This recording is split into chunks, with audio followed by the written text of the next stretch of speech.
Si ses mémoires, Spare, le suppléant en VF, semblent être dédiés à sa mère, Diana, qui lui manque tant, et à son épouse Meghan Markle, qui l'a visiblement aidé à se sortir de ses plus profondes angoisses, le prince Harry n'oublie pas son père Charles III et son frère William.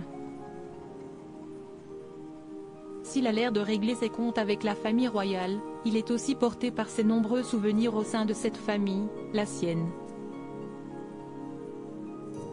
L'occasion de dévoiler au plus grand nombre quelques anecdotes croustillantes, qui permettent également de donner un côté plus humain aux membres de la Royal Family.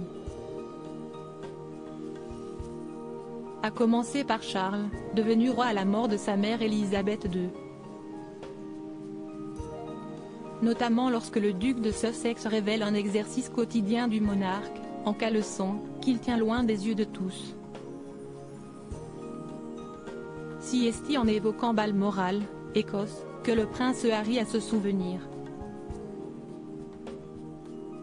Il décrit dans les pages du suppléant la grandeur de ce château où la regrettée reine aimait passer ses étés, aux côtés des siens. Au deuxième étage de l'immense bâtisse, après la statue de la reine Victoria, les choses se compliquaient un peu, écrit le prince Harry.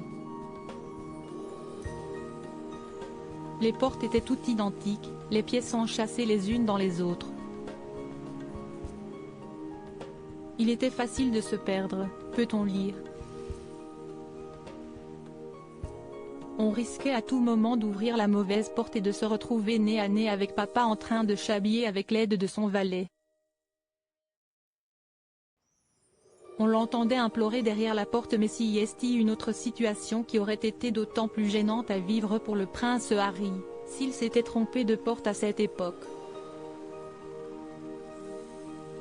Ou pire, en train de faire le poirier, cet exercice de gymnastique, prescrit par son kiné, était le seul remède efficace contre le mal de dos et les douleurs à la nuque qui lui empoisonnaient l'existence, dû principalement à de vieilles blessures du temps où il jouait au polo, partage Harry. Il se livrerait quotidiennement à cet exercice, en caleçon, s'appuyant contre un mur ou suspendu à une barre comme un acrobate aguerri. Et si le père d'Archie et Lilibet aurait été bien mal à l'aise de découvrir son père Charles III dans cette posture, ce dernier ne le souhaitait pas non plus. À peine avait-on posé le petit doigt sur la poignée qu'on l'entendait implorer derrière la porte. « Non, non, n'ouvrez pas.